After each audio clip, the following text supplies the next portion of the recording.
Stop him. He'll ruin the car. The woman's voice sliced through the quiet of the garage so sharply that every wrench stopped moving. The echo bounced off the metal tool cabinets and concrete floor, lingering in the air like a challenge no one wanted to answer. Under the harsh white shop lights, a midnight, blue vintage roadster rested on the lift, its polished body reflecting the anxious faces gathered around it. The car was rare, the kind collectors whispered about at auctions in Monterey and Palm Beach, the kind that could easily sell for more than a suburban house. And right beside it stood Marcus Reed. Oil stained the cuffs of his old work jacket. His hands were steady, dark with grease, wrapped around a small steel wrench he had used 1,000 times before. He didn't look like the kind of man who handled machines worth 7 figures. At least, that's what the woman at the entrance believed. Victoria Whitmore stood near the open garage door, the late afternoon sun catching the sharp edge of her heels as she stepped forward onto the concrete. Her tailored coat probably cost more than the entire rack of tools along the wall. In the business world, people called her decisive, brilliant, relentless. Right now her eyes were locked on Marcus with something closer to doubt. "I said stop him," she repeated, her voice colder this time. "That car can't be touched by just anyone." A few mechanics exchanged glances, but no one moved. They knew Marcus. He had been working in this shop longer than most of them had been paying rent. He rarely spoke unless necessary. He never rushed a job. And somehow, no matter how complicated the problem, he always figured it out. Marcus slowly lowered the wrench and looked toward Victoria. His expression didn't change. No frustration. No embarrassment. Just a calm pause, like a man waiting for the right moment to breathe. Outside, a delivery truck rumbled past on the street, the sound fading into the background hum of air compressors and fluorescent lights. The garage smelled like motor oil and warm metal. Marcus wiped one hand on a faded shop towel tucked into his belt and took a single step back from the car. "Ma'am," he said quietly, his voice steady and low. "I was only checking the fuel line." Victoria folded her arms. "That car is worth more than this entire building," she replied. "If something goes wrong, you won't be the one explaining it to the insurance company." Marcus nodded once, as if acknowledging the math of her concern. Then he glanced back at the roadster, studying the engine bay like someone reading a familiar page in an old book. A small detail caught his eye, something most people would have missed. He didn't argue. He didn't defend himself. He simply lifted the wrench again, slow and careful, as if the machine itself had quietly asked him to listen. Around them the garage fell silent, the kind of silence that comes just before something unexpected happens. 30 minutes earlier the garage had been quieter, the kind of quiet that belongs to a place where work moves at a steady rhythm instead of a frantic pace. Marcus Reed had been standing beside a pickup truck with its hood open, listening to the soft tick of a cooling engine while tightening a loose bracket. Outside the wide garage door the late afternoon sun stretched long shadows across the cracked asphalt of the parking lot. Somewhere down the block a lawn mower hummed, and a dog barked twice before settling again. Inside the shop the air smelled like rubber, motor oil, and the faint sweetness of old gasoline. Marcus preferred it that way. Machines told the truth if a person listened carefully enough. Then the sound of a car carrier truck rolled into the lot, its heavy tires crunching slowly over the gravel at the edge of the driveway. One of the younger mechanics glanced up first. The truck stopped, and the back ramp lowered with a hydraulic hiss. That was when everyone saw the car. Even under a thin protective cover the shape was unmistakable. Long hood, low body, curves from another era. A few of the mechanics stepped closer, wiping their hands on rags as the driver carefully guided the car down the ramp. When the cover came off, a quiet whistle moved through the shop. The paint was a deep midnight blue that reflected the sky like still water. Chrome details ran along the sides, polished so bright they caught the light of the fluorescent lamps above. Marcus walked over slowly, not with excitement, but with the quiet attention he gave every machine. Expensive or ordinary did not change the way an engine breathed. He leaned slightly toward the open hood and studied the layout of the parts without touching anything yet. That was when a black sedan pulled into the lot behind the carrier truck. The door opened, and Victoria Whitmore stepped out with quick, determined steps. Her phone was pressed against her ear while she spoke in the calm but firm voice of someone used to making decisions that affected entire companies. She ended the call as she approached the garage, her eyes moving immediately to the roadster. "Please tell me that is still running," she said to the transport driver. "It was running yesterday morning." The driver shrugged carefully. "It stalled halfway through unloading. I figured a local shop could take a quick look." Victoria exhaled slowly, the kind of breath that carried more frustration than anger. Her father had owned that car for nearly 30 years. It had been the one thing he insisted on driving himself even after he could have afforded a garage full of newer machines. Now it sat silent in a neighborhood repair shop that smelled like grease and old coffee. Her eyes moved across the mechanics standing nearby until they landed on Marcus. He stood quietly beside the engine bay, sleeves rolled just enough to keep the oil away from his wrists, studying the arrangement of hoses and metal like a patient observer. Victoria tilted her head slightly toward the shop manager. "Which one of them actually knows how to work on something like this?" she asked. The manager answered without hesitation. "Marcus does." Victoria followed his gesture. For a moment, she simply looked at the man in the worn jacket with oil on his hands and the calm expression of someone who did not rush for anyone. Something in her face tightened with doubt. She lowered her voice just enough that most people would not hear it, but the garage carried sound easily. "You trust him with this?" she asked quietly.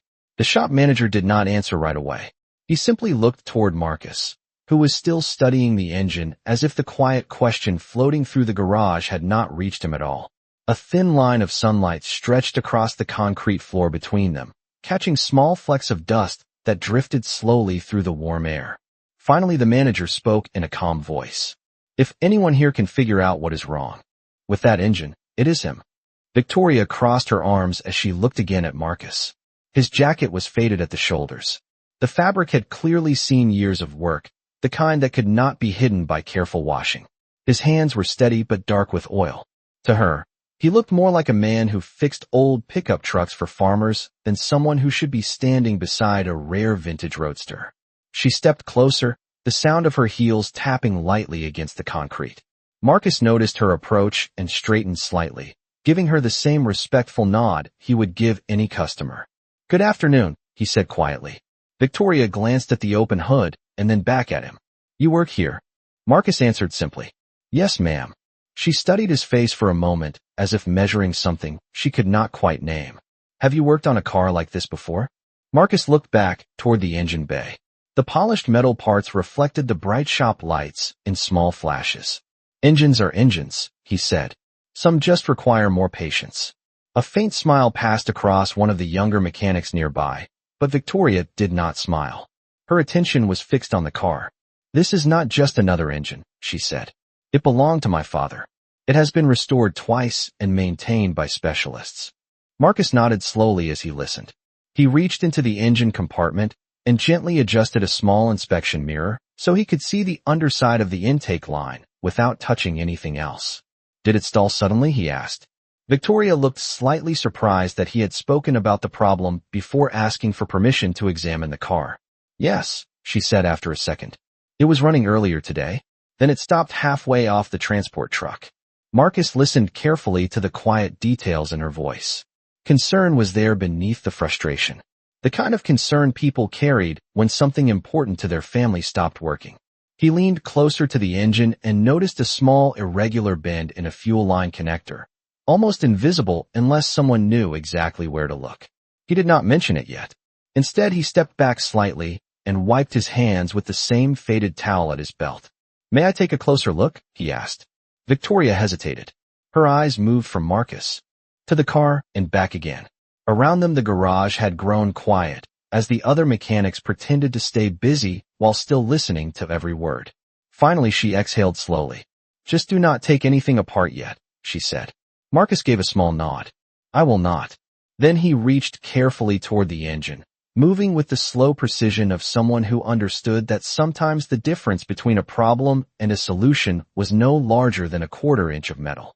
Marcus leaned slightly over the engine bay while the fluorescent lights above cast a steady white glow across the polished metal parts.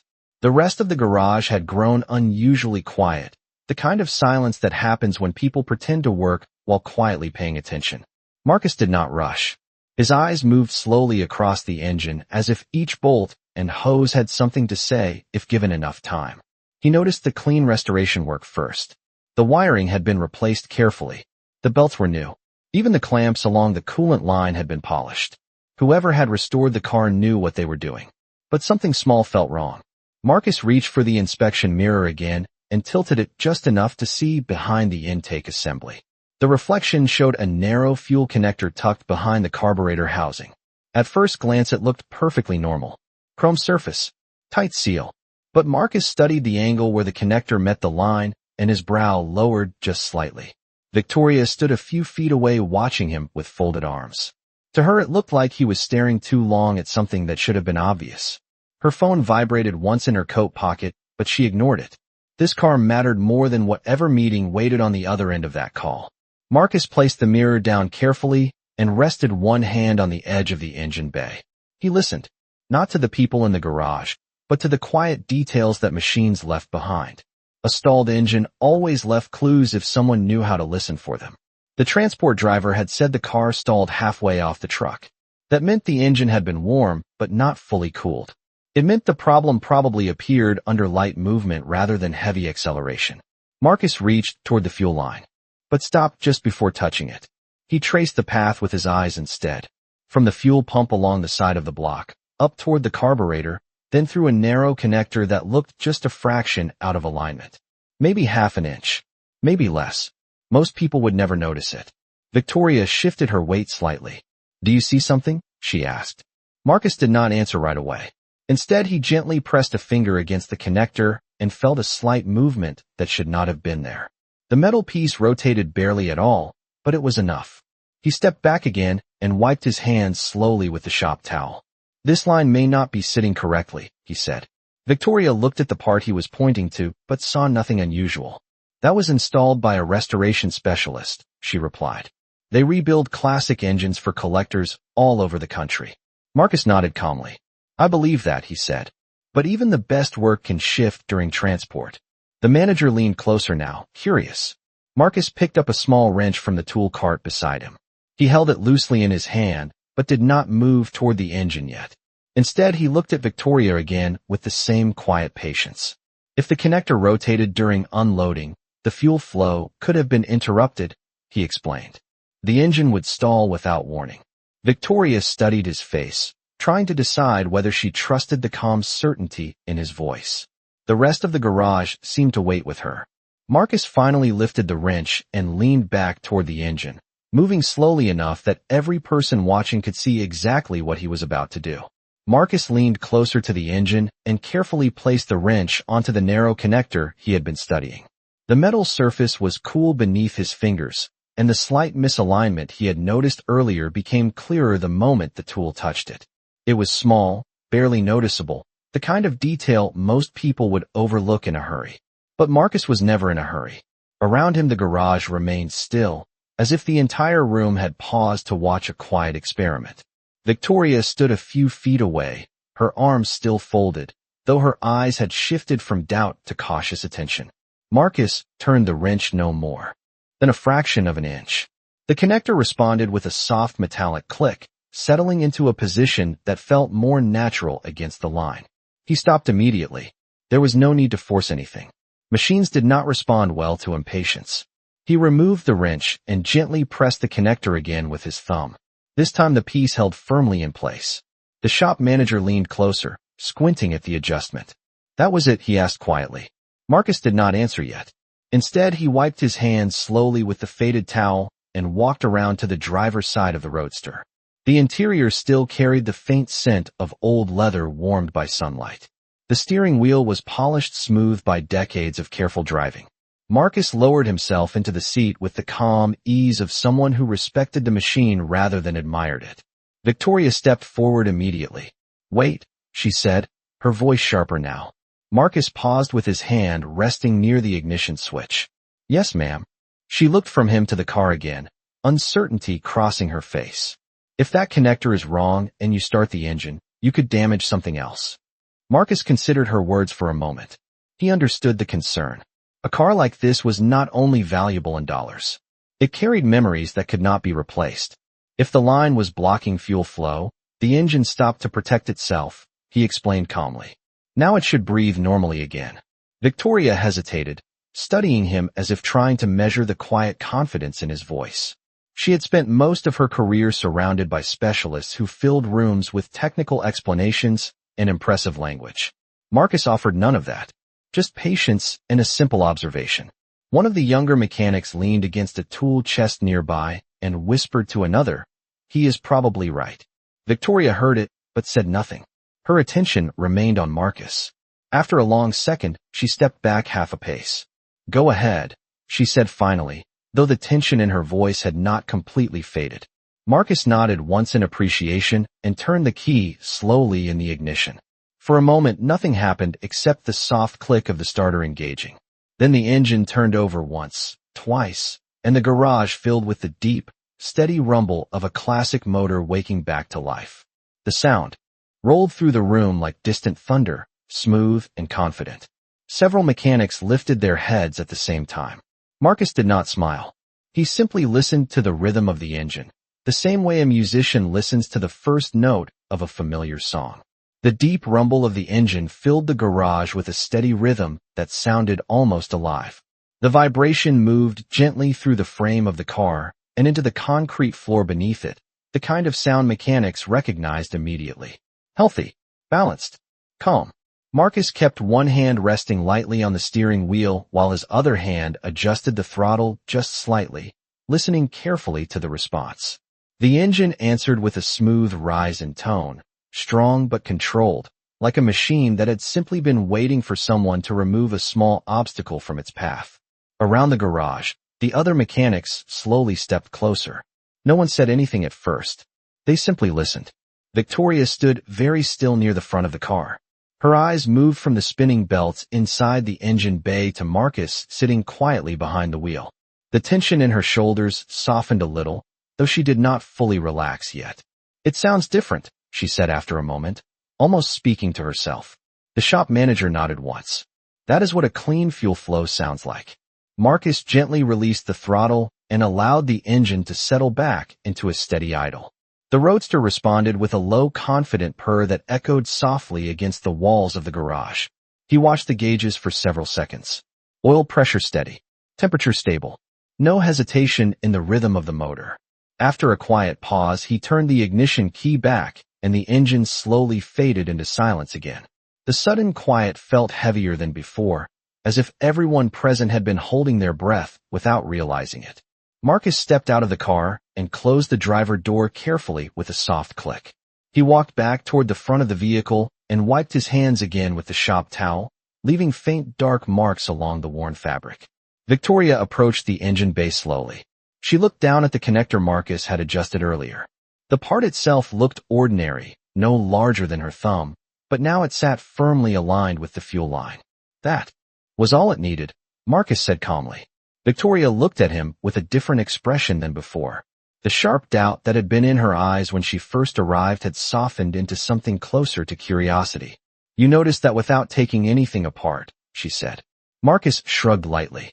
Sometimes problems are easier to see before someone starts removing parts. One of the younger mechanics let out a quiet laugh of relief.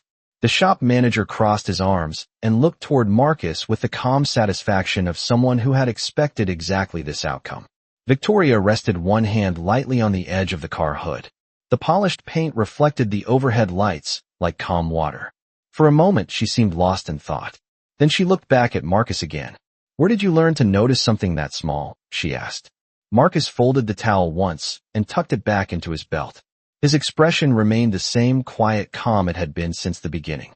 "Old engines teach patience," he said. The words were simple, but the way he said them made the entire garage feel just a little quieter. For a few seconds no one spoke. The quiet that followed Marcus's words felt different from the silence earlier in the garage. Before, it had been filled with doubt.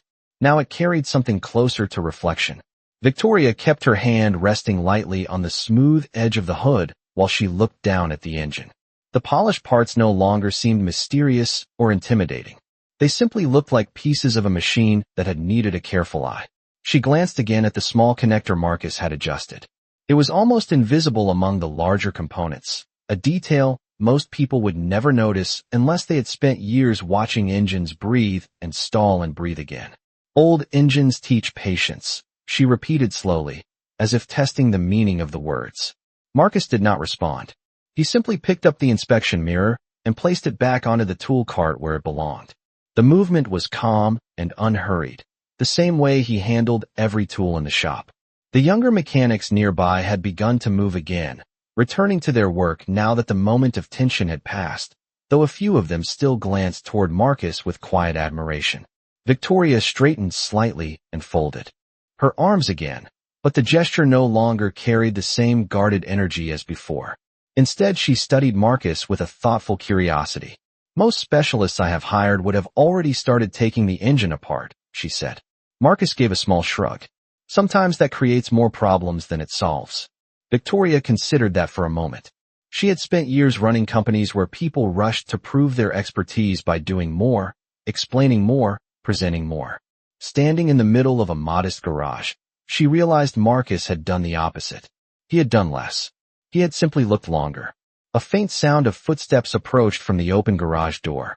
The late afternoon sun stretched farther across the concrete floor now, and a small figure appeared in the doorway carrying a bright blue backpack that looked almost as large as her shoulders. The girl paused just inside the entrance, her eyes scanning the room until they found Marcus. Her face lit up instantly. "Dad?" she called, her voice bright and clear across the garage. Marcus turned at once. The calm mechanic who had just diagnosed a rare engine problem softened in a way that no one in the room had seen before. "Hey, Lily," he said warmly. The girl hurried across the floor and wrapped her arms around him with the easy trust of someone who knew exactly where she belonged at the end of the day. Marcus placed a gentle hand on her shoulder and smiled down at her. Victoria watched the moment quietly. The worn jacket, the oil on his hands, the calm patience he carried through every movement suddenly formed a different picture than the one she had imagined earlier. He was not simply a mechanic standing in an old garage. He was a father who had come to work, solved a problem, and waited for his daughter after school like it was the most natural rhythm in the world. Lily held on to Marcus for a moment longer before stepping back, her blue backpack sliding slightly down one shoulder.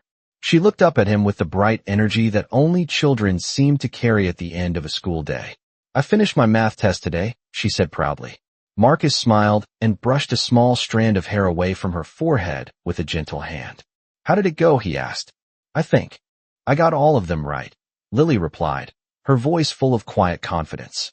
Marcus nodded once, the kind of nod that carried more pride than a long speech ever could. "That sounds like you." The mechanics nearby returned to their work, but a few of them smiled as they watched the simple exchange. The garage no longer felt tense. The heavy silence from earlier had been replaced by the familiar rhythm of tools clinking softly and air compressors humming in the background. Victoria remained near the roadster, observing the moment with a thoughtful expression she had not shown before. She had arrived expecting a technical problem that required a specialist and a detailed report. Instead, she had witnessed something far quieter. A man who noticed a problem no one else saw. A father who greeted his daughter with the same calm attention he gave an engine. Lily finally noticed the elegant roadster beside them, and her eyes widened. "Wow," she said softly, stepping closer to the car. "Is this yours, Dad?" Marcus chuckled gently. "No, sweetheart. It belongs to the lady over there." Lily turned toward Victoria with natural curiosity. "It is beautiful," she said honestly. Victoria looked at the girl, then at Marcus again. For a brief moment, she seemed unsure how to respond, as if the careful distance she usually kept from strangers had quietly disappeared. "Thank you," she said to Lily, her voice softer than before. Lily walked around the front of the car slowly, studying the long hood and polished chrome details that reflected the overhead lights. "It sounds really strong," she added. Marcus rested one hand lightly on the edge of the tool cart beside him. "It has been taken care of for many years," he said. Victoria nodded faintly. "My father drove it almost every weekend," she explained, "even after he retired." Lily listened with interest. "Did he like fixing cars too?" she asked. Victoria smiled slightly at the question. "No, he liked driving them." The words carried a small hint of nostalgia that surprised even her. Marcus glanced toward the roadster again, then back at Victoria. "It is running the way it should now," he said calmly. "But I can take another look tomorrow morning just to be certain everything stays aligned." Victoria studied him for a moment before answering. Earlier she had questioned whether he should even touch the car. Now, She was listening to his suggestion without hesitation. I would appreciate that, she said. Marcus gave a small nod. Lily tugged gently on his sleeve. Dad, are we still getting dinner at the diner? She asked. Marcus smiled down at her. That was the plan. Victoria watched them quietly, realizing that the man she had doubted earlier had never tried to prove anything to her at all. He had simply done his work and waited for the day to end like anyone else. The late afternoon light had begun to fade, turning the bright strip of sunlight across the garage floor into a softer golden glow. The mechanics were finishing their last tasks of the day, the quiet clink of tools and the low hum of equipment settling into a slower rhythm. Marcus closed the hood of the roadster carefully, lowering it with both hands until it rested perfectly in place. The polished surface reflected the overhead lights and the faint shape of the open garage door beyond it. Lily stood beside him, holding the strap of her backpack, while she looked once more at the long hood of the car. It really sounds amazing, she said softly. Marcus gave a small smile. It just needed the right line to breathe again. Victoria stood a few feet away, watching the simple exchange. Earlier that afternoon she had arrived with urgency and doubt, certain that no one in a modest neighborhood garage could handle a machine that carried so much history for her family. Now she saw something different. The worn jacket, the steady hands, the patience that did not need to prove itself. She stepped closer to Marcus and Lily, the sound of her heels softer against the concrete than it had been before. Thank you for fixing it, she said. Marcus shook his head gently. It was only a small adjustment. Victoria looked at the car again and then back at him. Small adjustments can matter a lot, she replied. Marcus wiped his hands one last time with the faded shop towel and folded it neatly before placing it on the tool cart. Lily looked up at him expectantly. Dad, the diner closes at 7, she reminded him. Marcus chuckled quietly. Then we should not keep the cook waiting. Victoria watched the father and daughter share the easy rhythm of their conversation. It was a rhythm she had not thought about in years, the quiet routine of simply ending a workday and going home. She reached into her coat pocket and pulled out a small business card, then paused before offering it to Marcus. If you ever feel like working somewhere with more resources, she said carefully, my company owns several restoration facilities. Marcus accepted the card politely and glanced at it for only a moment before slipping it into his jacket pocket. I appreciate that, he said. His tone was calm and sincere, but it carried no excitement about the offer. Victoria noticed that too. She studied him for a second longer before asking, do you ever think about doing something bigger? Marcus looked toward Lily, who was already walking toward the door where the evening air waited outside. He followed her with his eyes and smiled faintly. This is already big enough for me, he said. The answer surprised Victoria more than any technical explanation could have. She looked once more at the quiet garage, the roadster now resting peacefully, and the man who had solved her problem without raising his voice or asking for recognition. Marcus walked toward the door beside Lily, the fading sunlight outlining their silhouettes as they stepped into the evening. Victoria remained beside the car for a moment longer, listening to the quiet of the shop and realizing that sometimes the most impressive thing a person could do was simply remain kind, patient, and steady when the world expected them to prove something else.